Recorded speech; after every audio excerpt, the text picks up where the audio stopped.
Hello everybody, this is Kirby over yonder, and while it's fresh in my mind, I decided to revisit my top 3 best and worst cartoons of 2017.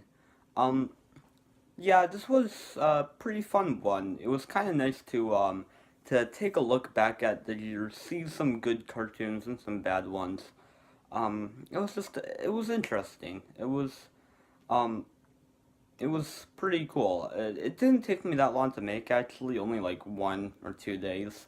Not very long, but I think it turned out pretty well. I will say this year wasn't quite a bad year for animation. There were some kind of animated movies, but there were some really good ones, and there were some really good cartoons this year too. But also some bad ones. I guess how I'm gonna do it this time is just talk about the three worst and then the three best instead of the the third worst and then the third best and the second worst and blah blah blah blah blah. Anyways, the my third least favorite cartoon of the year was Bunsen is a Beast. Yeah, I felt kind of bad for putting this one on the list because I can see the creativity in it and the heart in it and the want to be just a creative fun show for kids. But the problem is it is annoying. I honestly could not sit through it. It's not that it was terrible or anything. It was just hard to sit through. I d- could not stand the jokes or the voice acting or the obnoxiousness and the just the fast pacing to it. I know I like Star versus the Forces of Evil for being fast paced, but the show can at least have slower moments where Bunsen as a Beast has no slow moments at all. Um, at least not many, and yeah, it just was not very fun to watch, but at the same time, I still feel kind of bad because I do see the creativity in it, and uh, that definitely put it at number 3 on the list. I was going to put it at number 2, um, and while this one was harder to sit through and more annoying to watch than Cloudy with a Chance of Meatballs, it, at least it was creative, so I'm gonna give it that. And anyways, speaking of which, Cloudy with a Chance of Meatballs. Yeah, I did really like the movie, the first one anyway. The second one was okay, but I did really like the first one. Um, and it's a shame that this series um sucked, but obviously I didn't really expect much from it. Did anyone want a Cloudy with a Chance of Meatball series? Was this a thing that people were asking for? I don't know. I've never heard anyone bring that up. Um, I don't know. Um, Although it is pretty weird because, um, on Disney Channel there's a Hotel Transylvania series, and obviously both Hotel Transylvania and Cloudy with a Chance of Meatballs are owned by Sony, so I don't know. That's a little weird, but anyways, yeah, this cartoon is so dull, so boring, so predictable, um, and just very uninteresting to watch. Very soulless. Um, I think the best word to describe it is soulless. There's no passion in it at all. It's just there to capitalize on the original and make money and stuff, um, which is very just detestable in my opinion. Yeah, I do not like this one, and also it doesn't make any sense. Why, if it's supposed to take place before the movie, then how do all the characters know each other? That doesn't make any sense.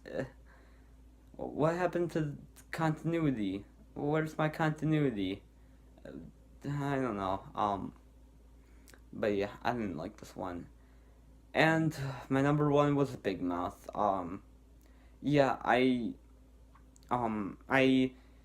do get that a lot of people like the show, and that's fine. In fact, a few days ago, or at least when I'm recording this, a few days ago, me and Justin talked about it, and yeah, I think I do get a little bit of the appeal to it, but at the same time, I just cannot, I cannot, um, I do not get that appeal. I cannot enjoy the show at all.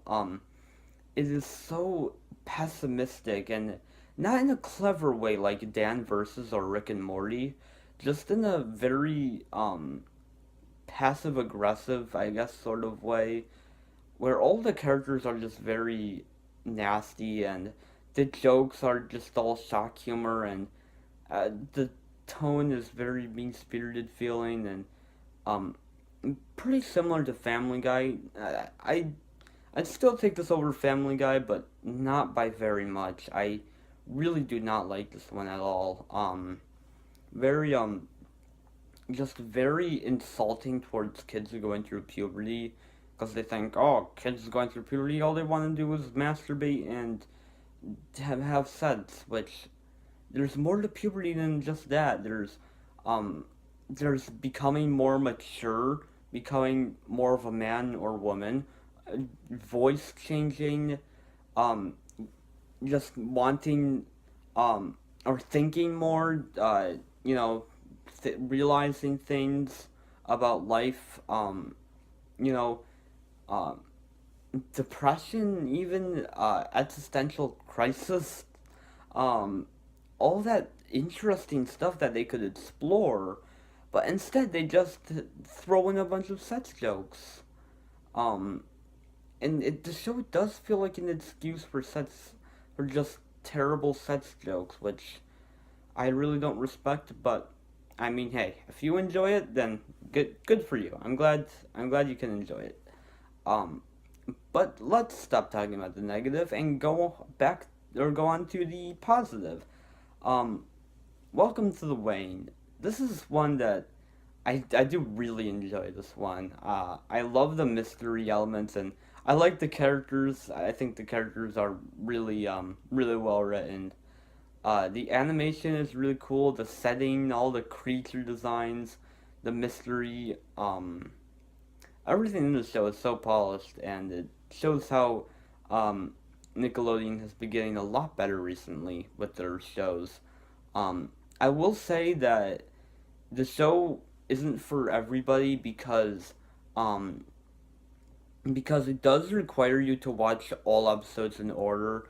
Um, like even with other shows that you have to watch episodes in order, like Adventure Time or Gravity Falls or even BoJack Horseman, you can still get some enjoyment out of watching episodes randomly, just not as much. I mean, um, but with Welcome to the Wayne, you will be completely lost if you do not watch episodes in order, which is kind of a disadvantage, especially if you want to watch the show casually.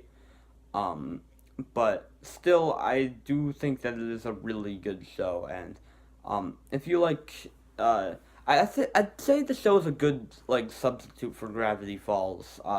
Obviously, since Gravity Falls ended, a lot of people do miss that show, and I think I kind of see Welcome to the Wayne as sort of a spiritual successor to Gravity Falls. Um, and yeah, so OKKO was my second best, and yeah, I already did a review of this one earlier this year. So you know, there's that. I guess this is my third time talking about this show. Yeah, this one is just a very solid show. Um, it's clear that it takes a lot from like nerd culture like anime and video games, which that I adore. It's very clear that the creators of the show have so much respect for anime and video games, and that's very nice to see. There definitely is a lot of passion to the show, and which I really like. The characters are all interesting. Uh, the jokes can be really funny. I love the animation style. It looks beautiful. Um, OKKO is just a very solid show, and if you haven't checked it out, then I definitely recommend it. And my number one was DuckTales 2017. Yeah, I was kind of debating between this and OKKO for number one, but in my opinion, I think DuckTales 2017 just shows off the best that of animation, and shows that not every reboot has to be terrible. There can be some reboots that can pay respect to the original and can innovate and be creative and interesting and not pander towards kids. And DuckTales 2017 is absolutely one of those reboots. I really love this show. I love the animation. It looks um the animation sort of reminds me of Wander Over Yonder. They look pretty similar, which is very nice. The new voice actors were not distracting at all. They really did a good job with the voice acting. Um, the mystery elements are really cool. The stories, the characters, I love. Just everything about the show is so solid. Um, Disney XD has really been on the top of their game recently. Um, and I cannot wait for their shows in the future. They are so polished. And DuckTales 2017 is just amazing in every way possible. I love it so much. Um, and yeah, those are my thoughts on pretty much the best and worst cartoons of this year. Had a lot of fun doing this, and hopefully I can do one for next year as well. Um, so see you guys later. Kirby out.